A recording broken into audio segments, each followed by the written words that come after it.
Wapendwa wasikilizaji wa Radio Tabora FM, karibuni katika tafakari ya neno la Mungu siku ya leo, Ijumaa ya tarehe 1 mwezi Mei mwaka 2026, katika juma la 4 la kipindi cha Pasaka, mwaka A wa liturujia ya kanisa.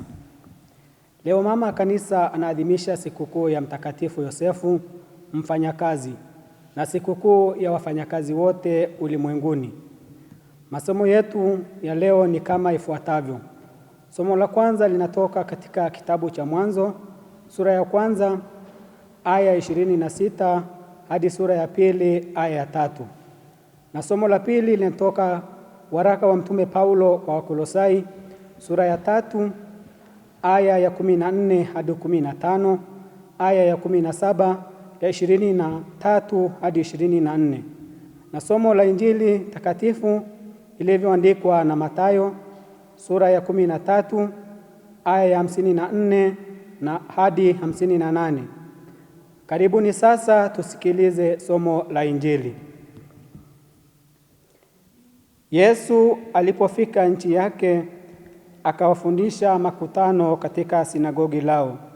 Hata wakashangaa wakasema, huyu amepata wapi hekima hii na miujiza hii?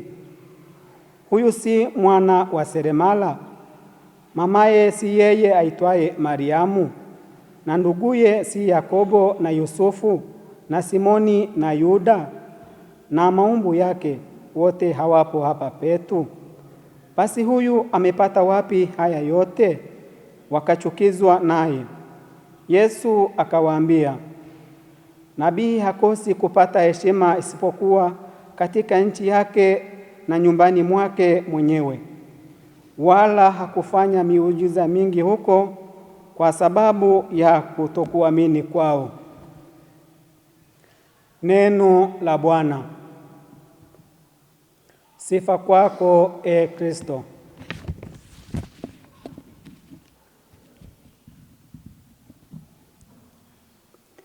Sikukuu hii ilianzishwa na Papa Pius wa 12 mwaka 1955 na kuadhimishwa kila tarehe mosi mwezi Mei kila mwaka. Mtakatifu Yosefu kama mfanyakazi alikuwa fundi seremala. Alimlea mtoto Yesu na kuendesha familia yake kwa kufanya kazi kwa bidii, uadilifu na heshima. Mama kanisa anatumia siku hii kusisitiza heshima ya kazi, utu wa mfanyakazi na haki za msingi za wafanyakazi. Katika ulimwengu uliojaa ubinafsi, ufisadi, tamaa mbaya na unyonyaji wa wanyonge, mama kanisa katika kutafakari huruma na upendo wa Mwenyezi Mungu usiokuwa na kifani, daima anajikita katika kutetea, kuwalinda na kuwatuliza wafanyakazi katika adha wanazozipitia sehemu mbalimbali katika kutimiza wajibu wao.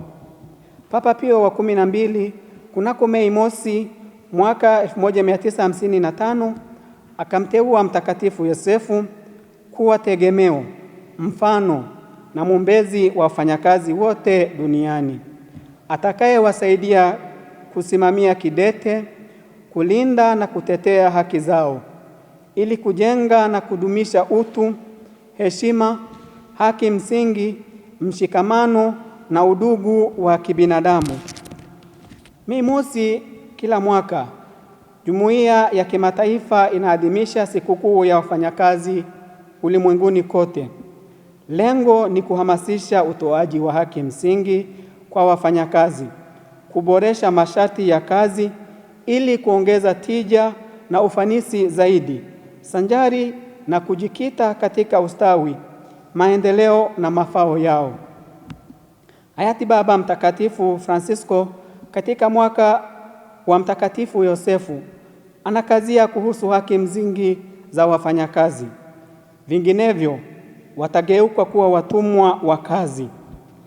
Katika somo la Injili, Kristo alipoanza utume wake hadharani, watu wa nchi yake mwenyewe wanaanza kumpinga kwa kuangalia historia yake na ndugu zake. Wanakataa mafundisho yake yaliyojaa maarifa, na hekima ya Mwenyezi Mungu.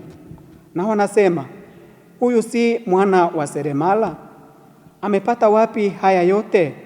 Wakachukizwa naye. Kristo anafanya miujiza michache katika mji wa Nazareti kwa ugumu wa mioyo ya watu. Watu wa mji wake walidhani wanamfahamu yeye, kumbe bado hawajamfahamu. Wanamwona tu kama mwana wa seremala aliyepaswa kubaki kufanya kazi aliyorithishwa na Yosefu. Kazi ni sehemu ya maisha ya binadamu inayomshirikisha na uumbaji wa Mungu. Imedhihirishwa na Yesu mwana wa mseremala. Na imani haitegemei ukoo wala kabila, bali neema ya Mungu na kukubali mwongozo wa Roho Mtakatifu. Rejea kitabu cha Mwinjili Marko sura ya 6 aya 3. Mtakatifu Yosefu kwa unyenyekevu na utii wake aliitii sauti ya Mwenyezi Mungu, akakubali kumtunza na kumlea Bwana wetu Yesu Kristo katika misingi ya uwajibikaji na nidhamu katika kazi. Bwana wetu Yesu Kristo alifanya kazi kwa kufuata maelekezo ya Mtakatifu Yosefu, hivyo anaitakatifuza kazi.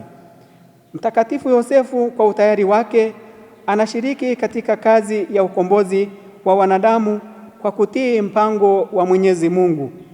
Mkazo kwa waamini ni kuhakikisha kwamba wanafanya kazi kwa bidii, juhudi na maarifa ili kuweza kujipatia mali na mapato halali, kwa kutambua na kuheshimu kazi pamoja na kuhakikisha kwamba wanatumia rasilimali za dunia kwa ajili ya ustawi, maendeleo na mafao ya jirani zao.